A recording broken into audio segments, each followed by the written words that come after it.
Hello, welcome to another episode of Bunny Hugs and Mental Health here on YouTube. I'm your host, Todd Rennebaum, suicide attempt survivor and in recovery of substance abuse, or I'm considering calling it recovering from compulsion of substance use. I screwed that up, I think, but you know. Anyway, hey, this is a good episode. This is with Eric Zuzak, or better known as Powerful Eric. He's in recovery of porn addiction, and now he is a porn addict coach, or a porn recovery coach. He doesn't coach people how to, you know what I'm saying. Anyway, yeah, this is a good one. So, hit like, hit share, hit that bell, hit that stuff. Without further ado, I give you Eric.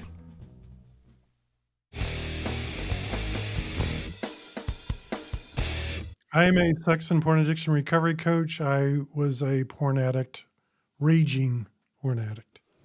Oh, well, what does a raging porn addict look like?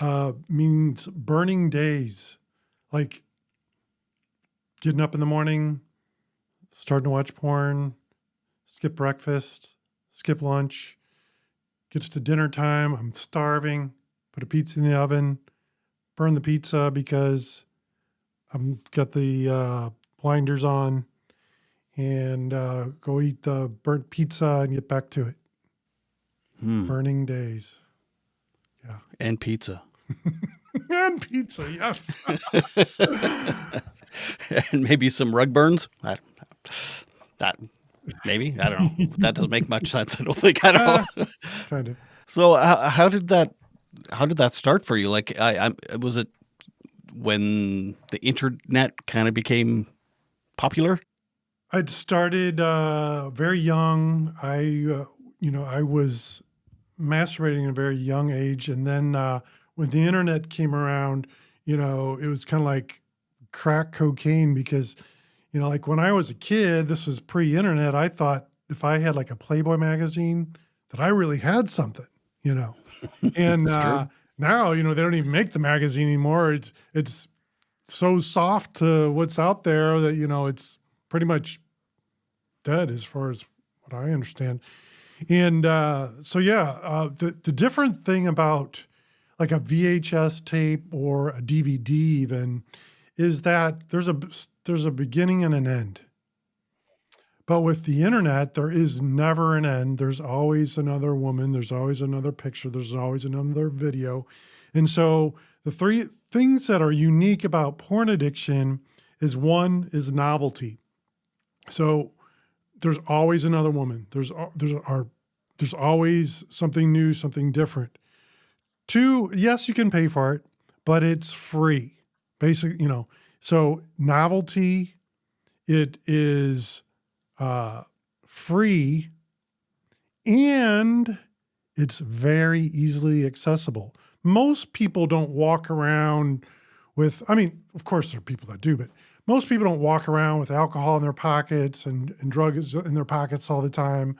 But if you carry a cell phone with you, you're carrying with you the world's largest internet porn library that has ever been made. So those three things make for a very challenging addiction. Think about it. Like if it were drugs and alcohol, if it was free and novelty, always something new with it, and where's my brain? Novelty. Oh, and easily accessible. Like you could just, at a moment's notice, you don't have to go to the store. You don't have to go anywhere. It's just right there. You have, bam, drugs and alcohol. Every time, every moment of the day that you could possibly want with something new and different all the time. Imagine that. That's porn. Yeah. Well, I remember when so I'm in Canada and I'm in Saskatchewan, and this province was legal age to rent porn.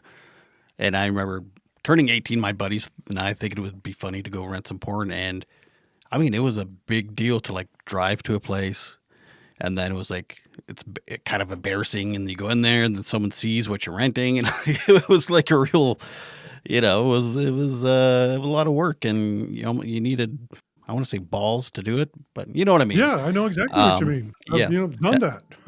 yeah, It yeah. is and they have these doors that buzz you through, because there's people of ill repute coming through, and so they have to have the doors all locked and under security and cameras, and yeah, Yeah, it's true. And then yeah, like you said, it's just I mean, when you watch movies, sci-fi movies from the 90s and 80s, they get some stuff right about what the future is going to look like, but they never talk about how accessible porn is.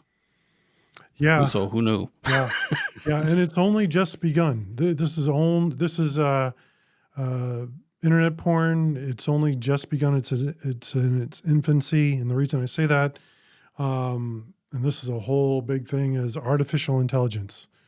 Um, it's Oh. already changed the landscape with porn, whether you know it or not, and whether even if you don't even if you're on porn tube sites, you're already being affected by it. You don't even know it.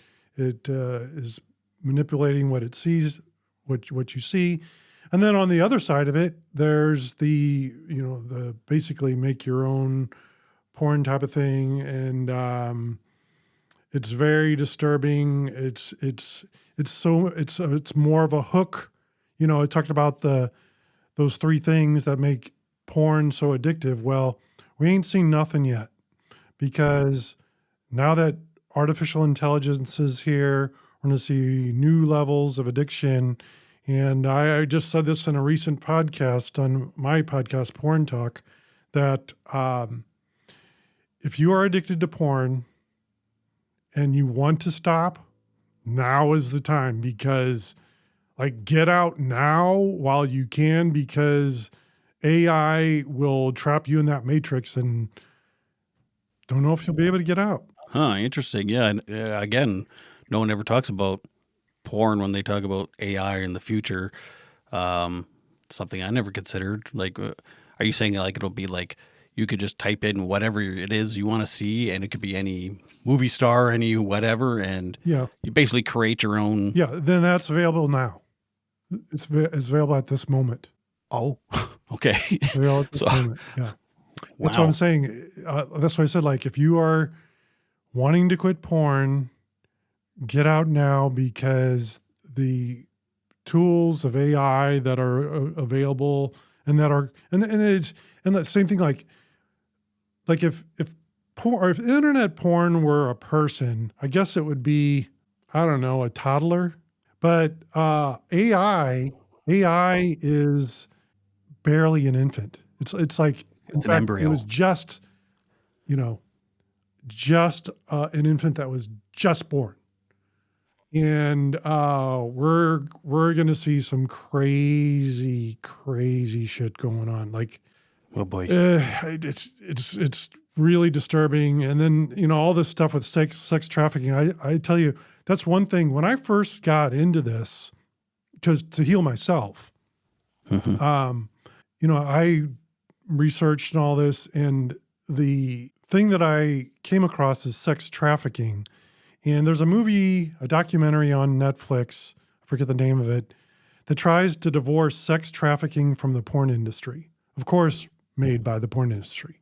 They created the film. Although I don't believe they actually take credit for it, but they clearly made it. And they're trying to say there is nothing to see here. Sex trafficking has nothing to do with the porn industry. These are all willing participants. There is nothing to see here. And yes, of course, there's ones with willing participants. But as far as the big industry, they appear to be the pornographers, but really they are the money launderers, and for the big crime, big drug cartels and things like that. So when you are clicking on a porn video, you're clicking a big thumbs up for organized crime and murder and big time drugs. Just bad dudes. Yeah, yeah, bad dudes. Hmm. Yeah, I heard a podcast a while back where it was a woman who I think she was drugged and stuff, and they made a film, and I can't remember if She must have been I don't know if she knew it was being filmed, is what it was. I think she was a willing participant, but she didn't realize it was being recorded. And then somebody put it up on Pornhub. Mm-hmm. That's anybody that knows porn, that's a big porn Of course. site. And Of course. and then other people, because you can just like screen record and then take that video and share it yourself. Mm-hmm. And like her video was I don't know how many times on Pornhub, and then all hell broke loose with Pornhub and sex trafficking and underage girls and all this stuff. And yeah, it was almost better regulated when it was like you had to drive somewhere. And Yeah, I know what you mean. I know what you mean. And I tell you, some people are like, "Oh, it's just porn. What's the big deal?" Well, what's the big deal is this is destroying relationships. Whenever a guy contacts me, this is usually the context. Either the wife is threatening divorce, or he is kicked out of the house, or divorce is imminent, and I'm their last ditch effort to save the marriage, to get them off porn. And so I can tell you, it destroys relationships. It destroys relationships. And also, pizzas. and pizzas. uh, so not to mention, like, let's say you could healthfully use porn. Like when I first started to do this for a living to help men recover, I honestly thought there was still a healthy use of porn. But after doing what I do and seeing what I see, it's like, okay, let's say it is healthy for me to watch porn. Okay, like I can handle it. It's not affecting my life in a negative way. Well, then what about the people on the other side of the camera? Is it good for them? The woman that was sex trafficked and then purposely got her addicted to drugs so she would perform on camera. Is it good for her? And then so I get to whack it to this woman that has been sex trafficked and drugged for film. Now, yes, you could say, oh, but there's all these other willing participant women. Yeah, there is. But how can you discern? When you go on the tube sites, there's no way of discerning if this is like homegrown porn or big industry porn, because they purposely make videos that look like they're homemade. Like that's the intention. They want this to look like, oh, Bob next door just got out his phone and started filming. Because that's a kink for guys or something? Sorry? So that's a kink for people, is that it is homemade, not well produced, or I don't know. Yeah. Yeah. Okay. Yeah. So that's why the porn industry gives it that twist. Yeah. And of course they make the professional looking stuff too. But my point is that there's no way to discern the regular person next door as opposed to the professionals. And when I went down this whole rabbit hole of the sex trafficking, it is so disturbing. The thing about me that really is the kids. Like the kids is a big part of it. And like the Jeffrey Epstein, his whole deal. And now P. Diddy, if you're following that story, P. Diddy, that whole sex trafficking thing there. And those two guys are just the tip of the iceberg. Like, it's really disturbing, man. So you went from burning days to thinking it should be better regulated, or just not have it at all? Well, one of the good things that is happening now is some of the states are trying to pass legislation just to have an age limit. Like you have to be 18. So like these kids, I have children contact me that are addicted to porn because they don't even know what it is, and their brain is hijacked. Now, just to be clear, I don't coach children. I have a resource that I send them to. They're great. But so yeah, there's no reason whatsoever that any child should be watching porn. You say, well, what about sex education? Okay. There could be well done sex education videos that doesn't have to do with whacking it on somebody's face. You know what I'm saying? Like, kind of lost my train of thought there. Yeah. Well, actually, this was a question I had for, do people with neurodivergencies, ADHD, etc., are they more susceptible to porn addiction? Yes, absolutely. Yes. I have a client with that diagnosis, and yeah, absolutely. Yes. Interesting. Okay. I just had a feeling. I'm in recovery myself with addictions, and I was just recently diagnosed with ADHD. So I'm just I'm doing my own research, I guess. Well, yeah, speaking of doing your own research, I did go down the traditional route, which was get yourself a regular therapist, go to 12-step meetings, and put yourself on antidepressants. Did the traditional model, and I actually got worse because I would go to these meetings and I'd learn, oh, there's porn like that. Oh, there's a website for that. Oh, you did what? Because they would talk about all the stuff that they did. Because this is how you'd introduce yourself, depending on the multiple programs I went to. I'll just pick this one. Hi, I'm Eric. I'm a sexaholic. I'm powerless over porn. It's been X amount of days since I acted out last, and this is my worst behavior that I've ever done. And that's how you'd introduce yourself. And so I started to identify not just as having an addiction, but that I was the addiction. That I am an addict. And there's a big difference. There's a huge difference. Like let's say there's a horse, and that's the addict horse, okay? And I get on that horse and I'm addicted to porn. But then I get off the horse. I'm not the horse. I'm not the addict, there. It's just that's something that I rode, So, but with these meetings, I became the horse, I guess you could say. I became it. And that didn't work for me. And the thing that was so frustrating for me is in the literature, it says we were powerless, whatever it was. We were. It says past tense. But I can guarantee you, any meeting you go to, it will be interpreted as we are powerless. So one day, after almost 20 years of 12-step meetings, 20 years, I was logging in. I was making a login for a recovery app.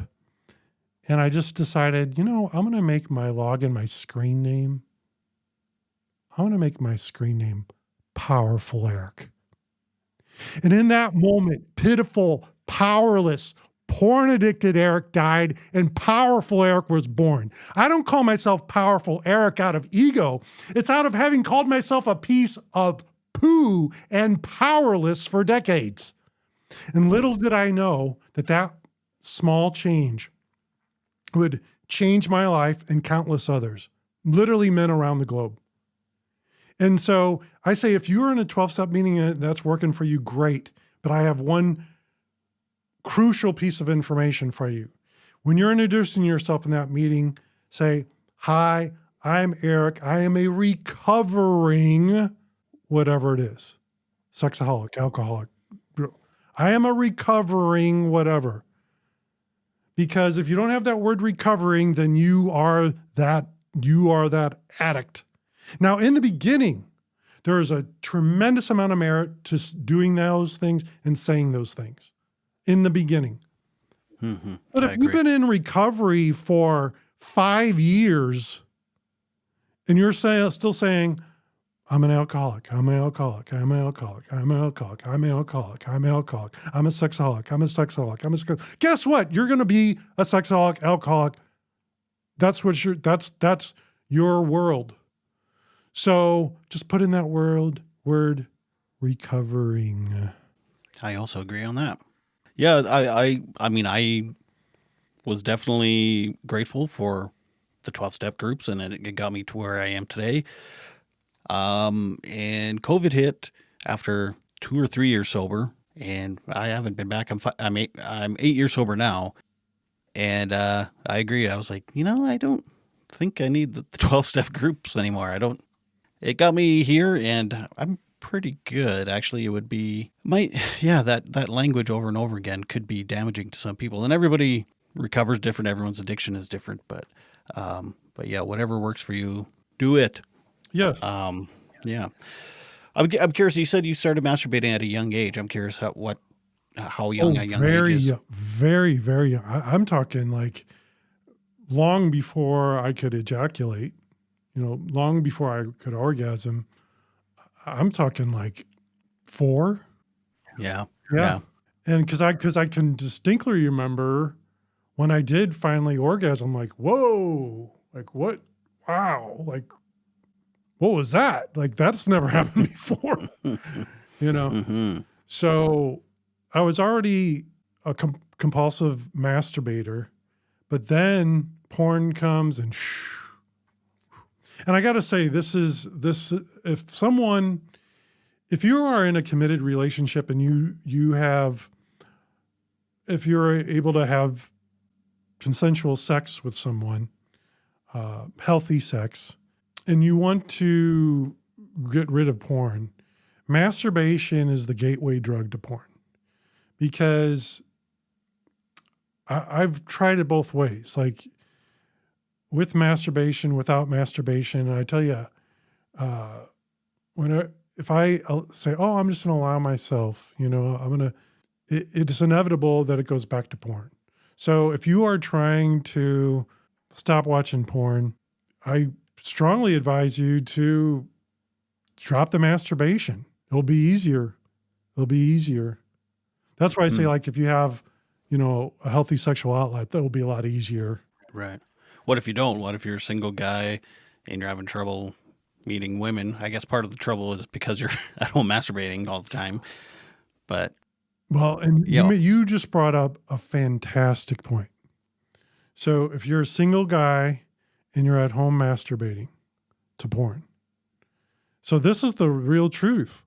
Like, let's say you go out for an evening with some friends. There's an attractive woman, attractive girl that you'd like to go on a date with. But there's a part of you that's like, she could turn me down. I don't want to get turned down. And maybe you're having drinks and you're like, yeah, I'll just take care of that later when I get home. So you don't approach women. I mean, this is a real thing. This is a yeah, real thing. I believe it. I wonder, like, you hear about these incels. Who are the terrorist guys that are like virgins and they hate women? And I can't think of the name either, but I know what you're talking about. Do you think maybe porn has something to blame in their minds? Or Absolutely. yeah, I mean, there's no question.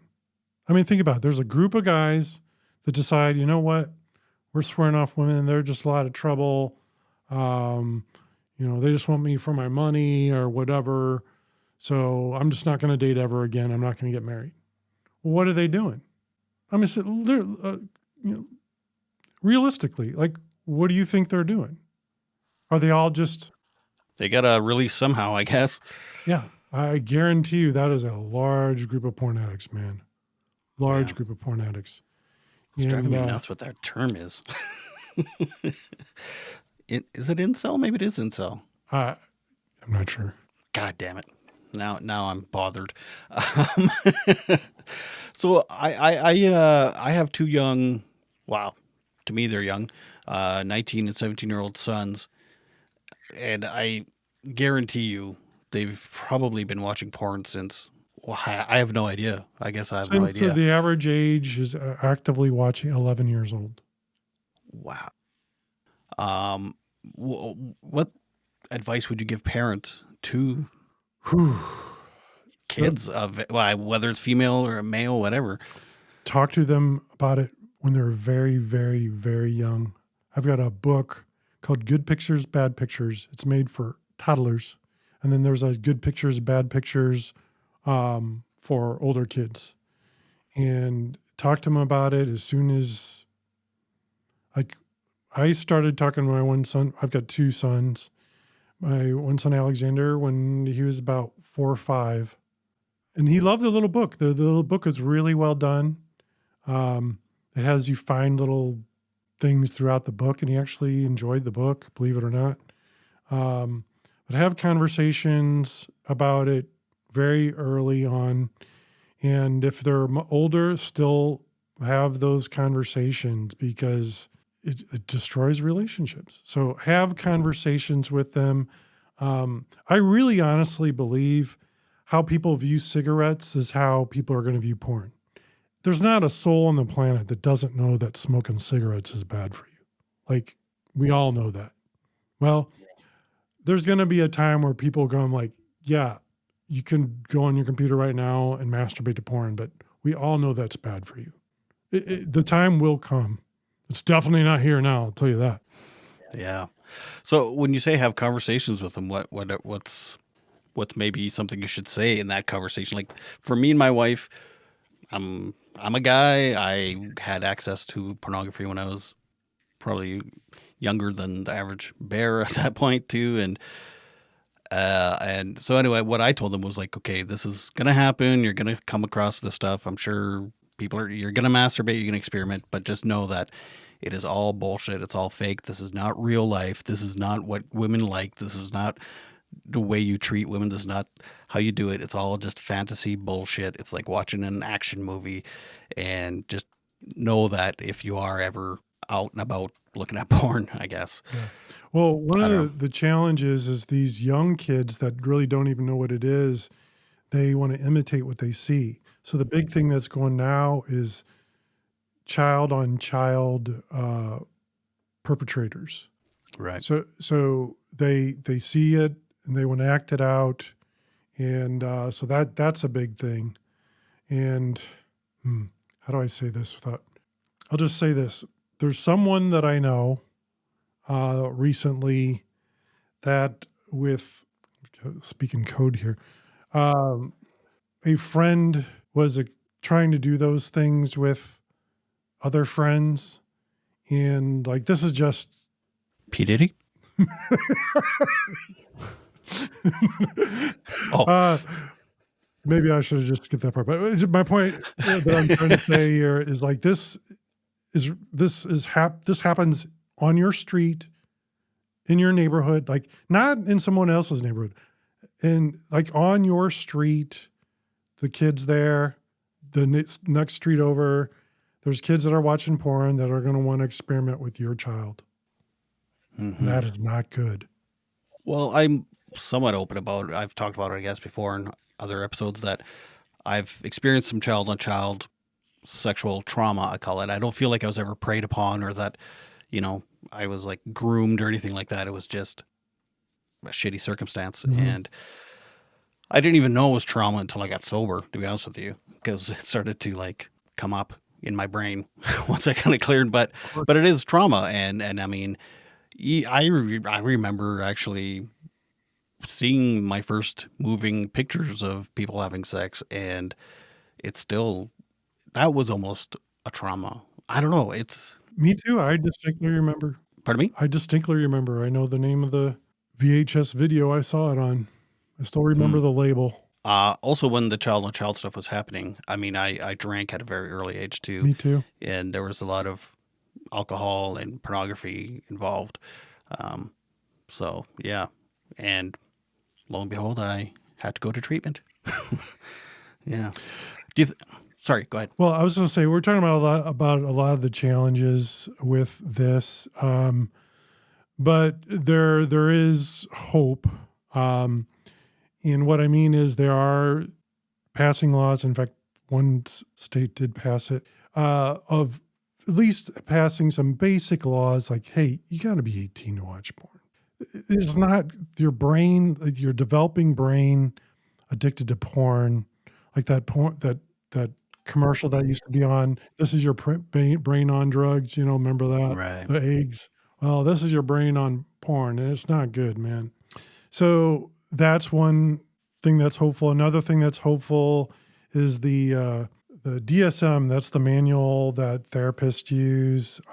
For the long time, they wouldn't even recognize any type of sexual addiction. They still don't recognize porn addiction per se, but they do have a hypersexual designation now. So that's hope. That's hopeful. That's helpful.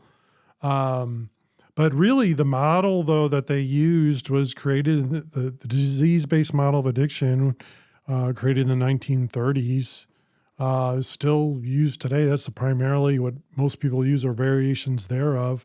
And there's a lot of more, like the 12 steps were created in 1934. And that was state of the art at the time, and it's helped millions of people, and we're all grateful that it's there. But there are other tools now. Like we need a step 13. We need step 13. And I use identity change. I stumbled across it purely by accident. Out of desperation, I called myself Powerful Eric. Little did I know there's this whole branch of psychology, identity change. Anthony Robbins, love him or hate him, he's helped millions of people. In an interview, he's asked what's one of the number one, if you could only use one tool to help somebody change, what would you use? He said, identity change. And that's one of the tools that I love to use I always use. But first there's a lot, before we get to identity change though, we have a lot of muck to remove, a lot of dirt to move, a lot of poo to move before we get into identity change. A lot of work before that. But in essence, I have men come up with their superhero name, their power name, and guys love it. It's awesome. I'll have to think of a power name before we go from me. Is there do you find men that had sexual trauma that turns into hypersexuality, which then turns into addiction, Yes. And it's often just what you're talking about, early childhood experiences. However, one of the big the thing that all my clients have in common is that either their dad wasn't there, or their dad was abusive, or their dad pretty much ignored him. My dad was a good guy. He's a good guy, but his mom and dad, my grandma and grandpa, were pretty messed up. And how he coped was by throwing himself into books. And unfortunately, he never stopped. He became a PhD in chemistry, and he'd always come home, go in the basement, go in his study, and put his nose in a book. And my mother would joke that she was a widow to books, even though he was alive. And unfortunately, what that meant for me is I was pretty much ignored. Now, I know he loved me. He did the best that he could do. He's no longer with us, and I love him dearly. But the unintended result with a child being ignored, that's almost worse than being abused. So really, that is a core where mine comes from, among other things. So, man, it is fascinating how people's coping mechanisms from their own traumas can actually mess up the next generation. And you have no idea. You think your dad was probably thinking, hey, compared to my parents, I'm doing really well. And you never know what the hell. And like I said, too, everybody's different. And if you had a slightly different personality type, maybe you would have been fine. But for whatever reason, you were burning pizzas and burning days. Yep. Burning pizzas and burning days. Well, one thing I wanted to say is I do come bearing gifts for your audience. If someone is struggling with sex or porn addiction, if they go to powerfuleric.com, they can get a free copy of my audiobook called Everything You Know About Sex and Porn Addiction is Wrong, the 21 Myths About Sex and Porn Addiction. Or if you want something that's like has my story and stuff like that, there's a #1 Amazon bestseller called Think Big that you can also get a copy of that from my website, powerfuleric.com. And I would love to hear from them. We have to come up with your power name. Oh, yeah. So one of the things that some guys do is they take their first name and then they take a positive adjective that starts with the same letter. So it's my name's Todd. So like Todd Terrific, Terrific Todd. What other things start with a T? I'm remiss at the moment. Tremendous. And then your initials could be TT. TT is in the house. But I like TTs. I better not. Tremendous Todd. Tremendous I like it. Todd. It doesn't have to be a T. It could be something completely different, but that could be at least the temporary space holder. Tremendous Todd. That's my wrestling name. Here's your host, Tremendous Todd. Please, my friends call me TT. Be sure to subscribe and to like this video. You can listen on Apple Podcast and Spotify. This is Todd Rennebaum saying, make your beds and take your meds. Keep watching for more interviews with incredible people telling their stories of resilience and adversity with mental health and mental illness.